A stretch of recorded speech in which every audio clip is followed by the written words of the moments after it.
विद्यार्थी मित्रांनो नमस्कार. मी गणेश सूर्यवंशी ऑनलाईन टीचिंगमध्ये आपलं मनपूर्वक स्वागत करतो. मित्रांनो, उपयोजित मराठी या भागातील माहितीपत्रक या घटकाचा आपण पहिल्या भागामध्ये विचार केलेला आहे. या घटकाच्या पहिल्या भागात आपण समजून घेतलं की माहितीपत्रक म्हणजे काय. तर माहितीपत्रक म्हणजे वैशिष्ट्यपूर्ण माहिती देणारे परिचयात्मक पत्र होय.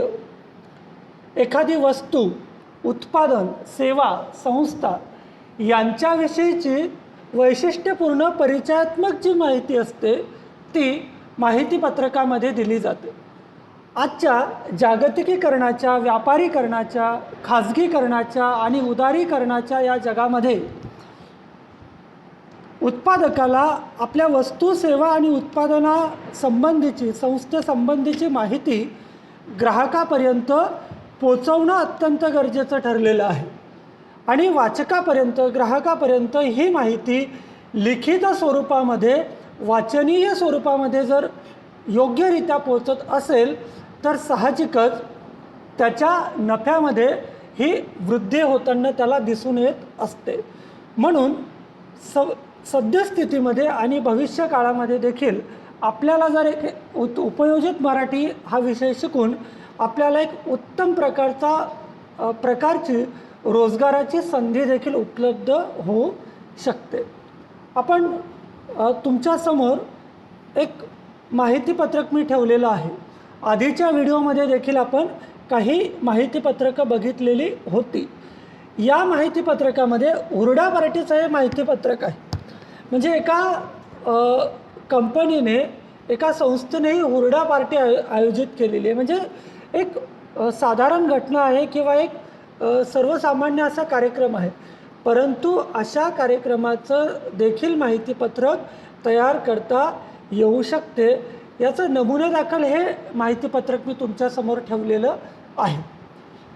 तर माहितीपत्रक म्हणजे काय समजून घेत असताना आपण बघितलं की उत्पादने, सेवा, संस्था यांच्याविषयीची माहिती लोकांपर्यंत पोचविण्याचं हे एक साधन आहे. या माहितीपत्रकाच्या स्वरूपाविषयी आपण आधीच्या भागामध्ये जाणून घेतलेलं आहेच. या भागात आपण माहितीपत्रकाच्या रचनेची जी वैशिष्ट्ये आहेत ती वैशिष्ट्ये समजून घेऊयात. तर माहितीपत्रकाची एकूणच जी रचना आहे यामध्ये माहितीला प्राधान्य असतं. म्हणजे माहितीला प्राधान्य असणं हे माहितीपत्रकाच्या रचनेचं सगळ्यात पहिलं वैशिष्ट्य आहे. उपयुक्तता असणं, त्या माहितीपत्रकामध्ये आकर्षक स्वरूपामध्ये माहितीची मांडणी करणं हे देखील त्याचं एक महत्त्वाचं वैशिष्ट्य आहे. त्याचं एक स्वतंत्र स्वत्व असतं, एक वेगळेपण असतं, वैशिष्ट्यपूर्णता असते आणि त्याची एक स्वतःची स्वतंत्र अशी भाषा शैली असते. म्हणजे असं म्हटलं जातं की माहितीपत्रक हे वाचनीय असलं पाहिजे, ते ग्राहकाने संग्रही ठेवलं पाहिजे. माहितीपत्रकातून त्याला केवळ माहितीच मिळावी इतका उद्देश नाही, तर त्याला ती माहिती वाचनीय वाटली पाहिजे, त्याला ते माहितीपत्रक संग्रहित ठेवावंसं वाटलं पाहिजे, त्याच्या मनामध्ये तशी इच्छा निर्माण झाली पाहिजे. तितकी आकर्षकता आपण माहितीपत्रकामध्ये आणणं गरजेचं आहे. ही जी माहितीपत्रकाच्या रचनेची जी वैशिष्ट्ये आहेत, 5 वैशिष्ट्य: माहितीला प्राधान्य, उपयुक्तता, आकर्षक मांडणी, वेगळेपण आणि भाषाशैली, या 5ही वैशिष्ट्यांविषयी आपण थोडं तपशिलाने जाणून घेऊयात.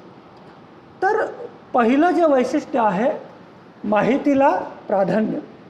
मित्रांनो, माहितीपत्रकात माहितीला सर्वाधिक प्राधान्य असतं. म्हणजे माहितीपत्रकाचा हेतूच, ते माहितीपत्रक प्रकाशित किंवा प्रसिद्ध करण्याचा हेतूच हा आहे की उत्पादन, सेवा आणि संस्थेसंबंधीची माहिती ग्राहक किंवा वाचकांपर्यंत पोचविणे हा या माहितीपत्रकाच्या प्रसिद्धीच्या पाठीमागचा हेतू आहे. आणि या हेतूशी सुसंगत आणि अचूक माहितीपत्रकात दिल्या गेली पाहिजे.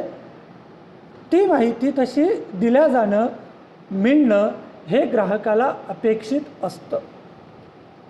आपण माहितीपत्रकामध्ये ज्या वस्तू उत्पादनाविषयीची माहिती देतो ती माहिती तपशिलासह न देता ती आटोपशीर आणि संक्षिप्त असावी. परंतु संक्षिप्त जरी आपण देतो तरी त्या संक्षिप्ततेमध्ये देखील तपशील हा जाणवला पाहिजे. तुम्ही जेव्हा एखाद्या संस्थेशी संबंधित माहिती देतात तेव्हा त्या माहितीपत्रकात त्या संस्थेशी संबंधित अत्यावश्यक आणि कायदेशीर माहिती दिली गेली पाहिजे.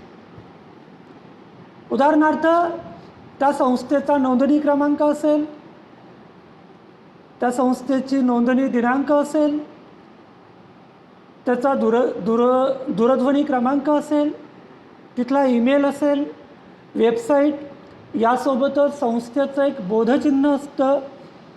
ते बोधचिन्ह, प्रत्येक संस्थेचं एक घोषवाक्य असतं, ते घोषवाक्य देखील दिलं गेलं पाहिजे. म्हणजे बघा तुम्ही LICचं माहितीपत्रक तुमच्या बऱ्याच लोकांच्या घरी येत असेल किंवा आणखी वेगवेगळ्या ज्या बँक आहेत त्या बँकेची माहितीपत्रकं येतात, शैक्षणिक संस्थांची माहितीपत्रकं आपल्याला येत असतात.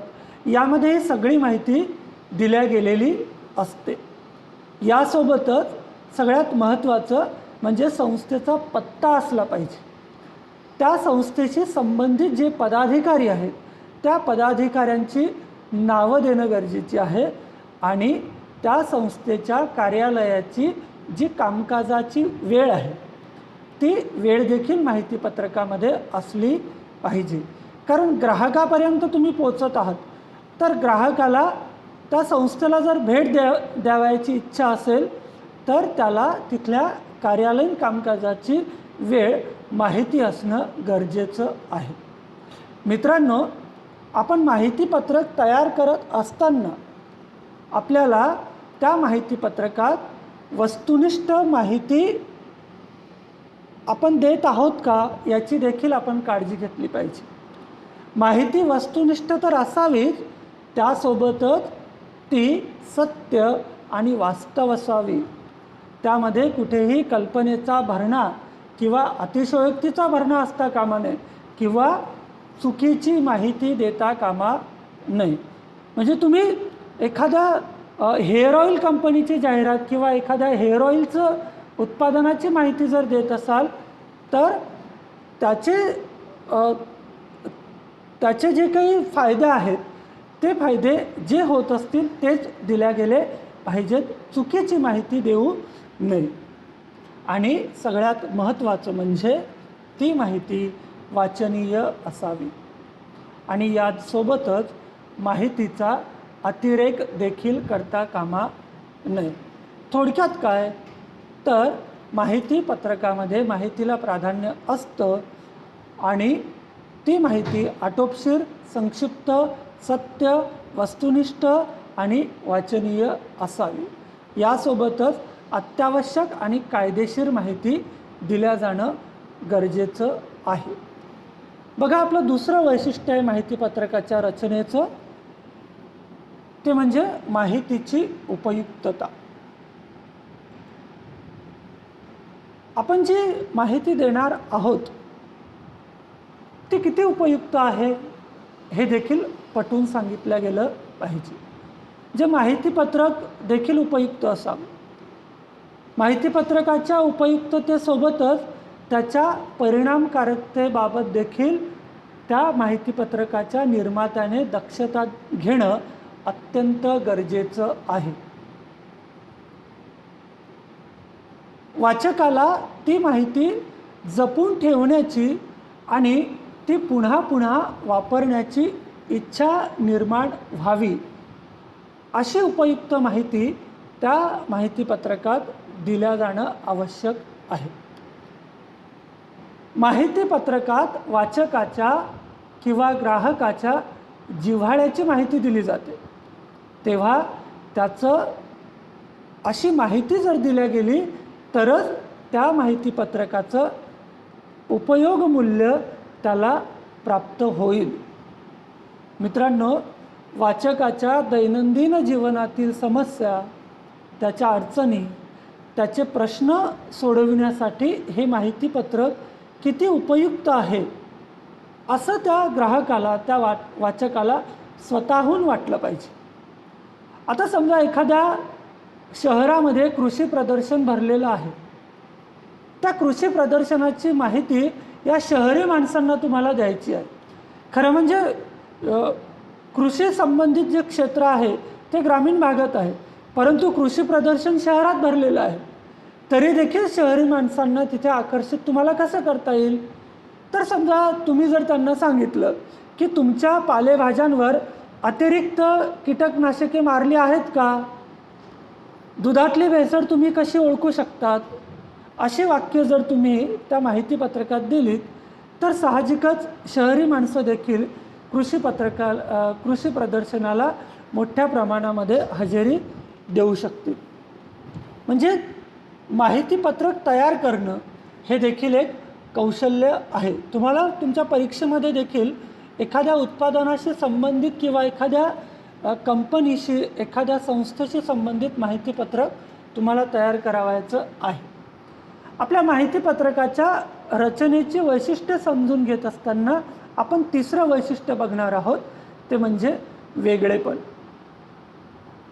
माहितीपत्रक वेगळे आणि वैशिष्ट्यपूर्ण कसे असेल याची काळजी त्या पत्रकाच्या निर्मात्याने, लेखकाने घेतली पाहिजे. हे वेगळेपण कशात असतं? तर हे वेगळेपण त्या माहितीपत्रकाच्या मजकुरात आणि त्याच्या रचनेत असतं. हे मजकुरातलं आणि रचनेतलं वेगळेपण आपल्याला आणता आलं पाहिजे. ते कौशल्य आहे. तिथे फक्त आपल्याला सैद्धांतिक माहिती असून उपयोग नाही किंवा केवळ सैद्धांतिक ज्ञानाला त्या ठिकाणी महत्त्व नाही, तर त्याचं जे स्ट्रक्चर आहे, त्याचं एकूणच त्यातला जो आकर्षकपणा आहे तो आपल्याला आपली कौशल्य वापरून आणता येईल. म्हणजे एकाच वस्तूची उत्पादनं करणाऱ्या 2 कंपन्या आहेत. सौंदर्य प्रसाधन असेल, सौंदर्य प्रसाधन अनेक कंपन्या तयार करतात, परंतु आमच्या कंपनीचं सौंदर्य प्रसाधन हे इतर कंपन्यांपेक्षा कसं वेगळं आहे हे आपल्याला पटवून द्यावं लागेल. आपल्या कंपनीचं माहितीपत्रक हे इतर माहितीपत्रकांपेक्षा कसं वेगळं आहे आणि ग्राहक ते सहज घेऊन त्याने ते हाताळायला हवं, त्याने ते वाचायला हवं. म्हणजे इतरांपेक्षा वेगळी माहिती, नवी, रोचक आणि उपयोगी माहिती देणं आपल्याला गरजेचं आहे. एक वेगळा लेआउट जर आपण तयार केला, एक वेगळा आकार जर आपण दिला, एक वेगळी रचना आणि एक वेगळा दृष्टिकोन ठेवून जर आपण हे माहितीपत्रक तयार केलं तर नक्कीच आपल्याला या माहितीपत्रकामध्ये वेगळेपण आणता येऊ शकतं.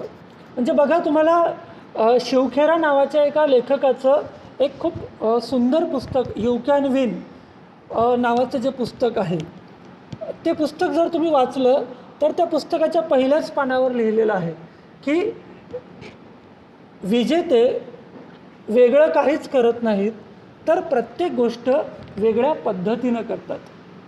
मित्रांनो,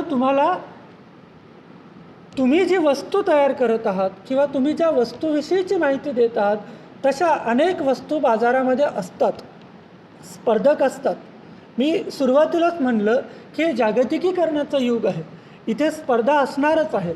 अशा स्पर्धेच्या जगामध्ये तुम्हाला तुमच्या उत्पादनाचं एक वेगळेपण ठळकपणे नमूद करायचं आहे. तुमचं माहितीपत्रक वाचकाने किंवा ग्राहकाने हाती घेतल्यानंतर त्याला ते वाचावंसं वाटलं पाहिजे, त्याला ते काहीतरी वेगळं आहे असं त्याला बघितल्याबरोबर जाणवलं पाहिजे. तो त्याच्या प्रेमात पडला पाहिजे. चौथं वैशिष्ट्य आपण बघू, आकर्षक मांडणी. ही मांडणी कशातली? तर लेआउट. माहिती पत्रकातील माहितीची मांडणी आकर्षक असावी. तर पुन्हा पुन्हा तेच शब्द इथे येतील. म्हणजे आकर्षक असावी. किती आकर्षक असावी? तर ते माहितीपत्रक दिसता क्षणी वाचावेसे वाटले पाहिजे. जे बघा, एखादी वस्तू असते किंवा एखादी व्यक्ती असते, आपण ती व्यक्ती किंवा ती वस्तू दिसता क्षणी क्षणभर थांबतो. आपल्याला ते बघावंसं वाटतं, ते वाचावंसं वाटतं. म्हणून हे त्या व्यक्तीचं वेगळेपण असतं किंवा त्या वस्तूचं वेगळेपण असतं किंवा त्या वस्तूला, त्या व्यक्तीला केलेली ती पॅकिंग असते.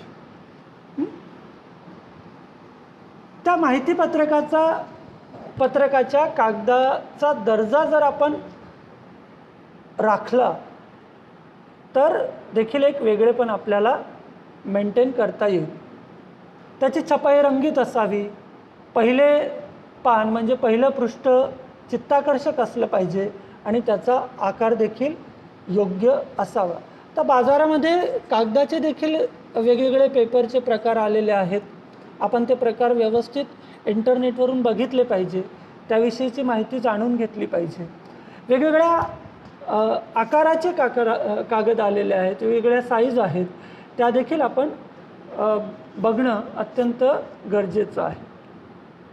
त्याचं शीर्षक आणि बोधवाक्य ठसठशीतपणे दिसणारे असावे. म्हणजे बघा, तुम्ही LICचं आधी मी तुम्हाला उदाहरण दिलं. सरकारी कंपनी आहे म्हणून मी त्याचं उदाहरण देतो. कुठल्या खाजगी कंपनीचं उदाहरण आपल्याला या ठिकाणी देता येणार नाही. बघा, LICचं एक ठळक वाक्य तुम्हाला दिसतं आहे, जिंदगी के साथ भी और जिंदगी के बाद भी. आपल्याला चटकन वाचावं असं वाटतं की काय आहे.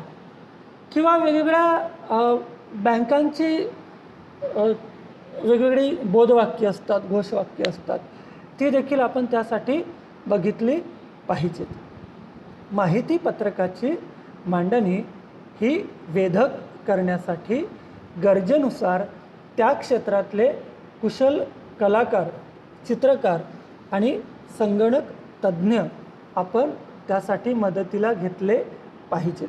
म्हणजे बघा, आपल्याला सगळ्याच गोष्टी जमतीलच असं नाही. तुमच्याकडे ज्ञान असेल, सैद्धांतिक ज्ञान असेल, परंतु तुम्हाला ते माहितीपत्रक तयार करण्याचं कसब कदाचित तुमच्याकडे नसेल, ते स्किल तुम्ही कदाचित शिकलेले नसाल, तर ते शिकून घेण्यासाठी तुम्ही इतर जी मंडळी आहेत त्या क्षेत्रातली पारंगत, त्यांची देखील मदत नक्कीच घ्यायला हवी. मित्रांनो, आपलं पुढचं जे वैशिष्ट्य आहे, म्हणजे शेवटचं वैशिष्ट्य माहितीपत्रकाच्या रचनेचं, ते म्हणजे भाषाशैली. मित्र, माहितीपत्रक हे केवळ पाहिलं जात नाही किंवा केवळ बघण्यासाठी ते प्रसिद्ध देखील केलं जात नाही, तर ते बघण्याबरोबरच, पाहण्याबरोबरच ते वाचलं देखील जातं. म्हणून त्याच्यातली वाचनीयता आपण ती कायमस्वरूपी कशी ठळक करता येईल किंवा ते वाचनीय कसं बनेल, या गोष्टीकडे आपण लक्ष देणं अत्यंत गरजेचं आहे. यासाठी माहितीपत्रकाची भाषा ही सहज, सोपी, आकर्षक आणि वेधक असावी. थोडक्यात काय, तर माहितीपत्रकाची भाषाशैली ही पाल्हाडिक नसावी, तर ती मनाची पकड घेणारी असली पाहिजे.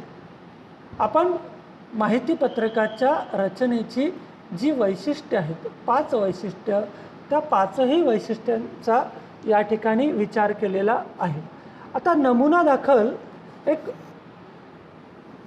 माहितीपत्रकासाठी कोणते मुद्दे असले पाहिजेत, त्या आवश्यक मुद्द्यांचा नमुना आपण बघणार आहोत. उदाहरणार्थ, आपल्याला एखाद्या कनिष्ठ महाविद्यालयात नवीन शैक्षणिक वर्षापासून विज्ञान शाखा सुरू करावयाची, एखाद्या कनिष्ठ महाविद्यालयात नवीन शैक्षणिक वर्षापासून विज्ञान शाखा नव्याने सुरू करायची आहे, ही बाब जास्तीत जास्त विद्यार्थ्यांपर्यंत पोचवायची आहे, पालकांपर्यंत प्रभावीपणे पोचवायची आहे.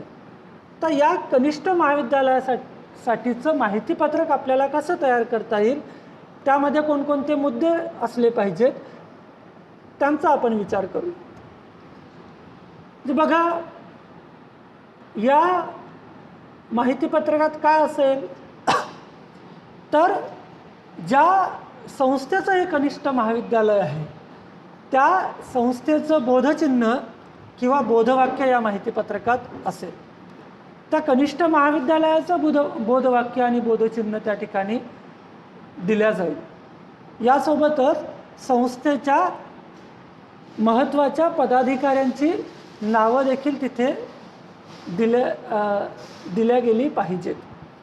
संस्थेचे नाव, पत्ता, त्या संस्थेचं स्थापना वर्ष, दूरध्वनी क्रमांक, तिथला मोबाईल क्रमांक, तिथला ईमेल, वेबसाईट या बाबींचा देखील त्या ठिकाणी उल्लेख असला पाहिजे. कारण विद्यार्थी आणि पालक ते माहितीपत्रक वाचून त्या संबंधित संस्थेला किंवा कनिष्ठ महाविद्यालयाला संपर्क साधणार आहेत. यासोबतच तिथला पत्ता, स्थापना, दूरध्वनी या गोष्टींसोबत त्या संस्थेला असलेली शासकीय मान्यता किंवा मंजुरी याविषयी देखील आपण संक्षिप्त माहिती तिथे देणं गरजेचं आहे. प्राथमिक माहिती देखील असली पाहिजे. म्हणजे ते कनिष्ठ महाविद्यालय शासकीय आहे का, खाजगी, की अनुदानित आहे, की विना अनुदानित आहे, की कायम विना अनुदानित आहे, अशी जी एक प्राथमिक स्वरूपाची माहिती आहे ती देखील दिल्या जाणं अत्यंत गरजेचं आहे. या महाविद्यालयाची पार्श्वभूमी देखील तितकीच महत्त्वाची आहे. आणि आवश्यक ती जी काही सांख्यिकीय माहिती आहे, म्हणजे तिथला आजपर्यंतचा निकाल असेल किंवा तिथे ज्या काही सोयीसुविधा आहे त्या संबंधीची जी माहिती असेल, विद्यार्थी संख्या जी आहे, ही सगळी आवश्यक सांख्यिकीय माहिती आपण माहितीपत्रकामध्ये नमूद करणं गरजेचं आहे. कनिष्ठ महाविद्यालयातील ज्या सोयीसुविधा आहेत, म्हणजे स्वच्छतागृह, प्रयोगशाळा, क्रीडांगण, सभागृह, ग्रंथालय, अभ्यासिका, वसतिगृह, तिथलं वाहनतळ म्हणजे पार्किंग, उपाहारगृह म्हणजे कॅन्टीन यांचा देखील उल्लेख त्या ठिकाणी असावा. म्हणजे बघा, आता तुम्ही ज्या महाविद्यालयामध्ये प्रवेश घेतलेला आहे त्या महाविद्यालयाचं माहितीपत्रक जर तुम्ही बघितलं तर त्यामध्ये ही सगळी माहिती तुम्हाला मिळणारच आहे. यासोबतच त्या संस्थेची किंवा त्या महाविद्यालयाची इतर आणखी काही वैशिष्ट्ये आहेत का त्याचा देखील उल्लेख आपण करावा. या महाविद्यालयात होणारे उपक्रम, त्या उपक्रमाला संबंधित काही फोटो असतील ते देखील देणं गरजेचं आहे. संस्थेच्या इतर शाखा देखील असतात, त्या शाखांची माहिती, त्या शाखांमधील परीक्षांचे निकाल, तिथली जे काही भविष्यकालीन महाविद्यालयाच्या योजना आहेत त्या योजनांविषयीची माहिती देखील या ठिकाणी नमूद केल्या गेली पाहिजे. विद्यार्थ्यांना या ठिकाणी दिल्या जाणाऱ्या ज्या शैक्षणिक सवलती आहेत, शिष्यवृत्ती असतील, यांचा देखील उल्लेख असावा. कनिष्ठ महाविद्यालयापर्यंत जाणाऱ्या रस्त्यांची माहिती, त्याचा नकाशा देखील द्यावा. म्हणजे एक तपशिलासह माहिती वाचकापर्यंत पोचली पाहिजे, विद्यार्थ्यांपर्यंत पोचली पाहिजे, पालकांपर्यंत पोचली पाहिजे. याशिवाय आणखी ज्या गोष्टी महत्त्वाच्या वाटतात त्यामध्ये प्रामुख्याने प्रवेश प्रक्रियेबद्दलची माहिती. कारण तुम्ही विद्यार्थ्यांना आणि पालकांना प्रवेशासाठी आवाहन करत आहात, तर या प्रवेश प्रक्रियेबद्दलची माहिती, प्रवेश क्षमता, प्रवेशाच्या अटी काय आहेत, आवश्यक ती कागदपत्रे कोणती आहेत, या प्रवेशाबाबतची पात्रता काय आहे, प्रवेशाची अंतिम तारीख काय आहे, प्रवेश अर्जाचा नमुना, फी किती असणार आहे, सुरुवातीला भरायची रक्कम किती आहे, संबंधित कोर्स किती कालावधीचा आहे, प्रवेशाच्या कामकाजाची वेळ कोणती आहे, सुट्ट्या केव्हा असतील, प्रवेशाशी संबंधित जे अधिकारी वर्ग आहेत त्या अधिकारी वर्गांची नावं आणि यासोबतच त्यांचे फोन नंबर, ईमेल असतील ते देखील दिल्या जाणं गरजेचं आहे. आणि यासोबतच प्रवेश निश्चित केव्हा होणार त्याची तारीख, यादी जाहीर करण्याची तारीख, महाविद्यालय सुरू होण्याची तारीख, या सगळ्या बाबींचा समावेश या प्रकारच्या माहिती पत्रकामध्ये असावा. आपण नमुना दाखल ही सगळी जी माहिती आहे म्हणजे कनिष्ठ महाविद्यालयाच्या प्रवेशासंबंधीची जी माहिती आहे किंवा एखाद्या कनिष्ठ महाविद्यालयात नव्यानं एखादी शैक्षणिक शाखा जर सुरू होत असेल, त्या शाखेमध्ये नव्यानं प्रवेश घेण्यासाठी आपण जे आवाहन विद्यार्थ्यांना करणार आहोत त्यासंबंधीची माहिती आपण विद्यार्थ्यांनी पालकांपर्यंत पोहोचायची आहे. ती माहिती कोणती असावी यासंबंधी आपण इथं जाणून घेतलेलं आहे. मित्रांनो, या व्हिडिओमध्ये आपण प्रामुख्याने माहितीपत्रक म्हणजे काय याचा पुन्हा एकदा विचार केलेला आहे. एक उदाहरणादाखल एक नमुना माहितीपत्रक, हुरडा पार्टीचं माहितीपत्रक आपण बघितलेलं आहे. यासोबतच आपण माहितीपत्रकाच्या रचनेची जी 5 वैशिष्ट्ये आहेत, या 5ही वैशिष्ट्यांचा तपशिलासह विचार केलेला आहे. आणि हा विचार करून झाल्यानंतर आपण माहितीपत्रकात म्हणजे कनिष्ठ महाविद्यालयाशी संबंधित माहितीपत्रकामध्ये कोणते मुद्दे असले पाहिजेत त्या मुद्द्यांचा देखील विचार केलेला आहे. मनःपूर्वक धन्यवाद.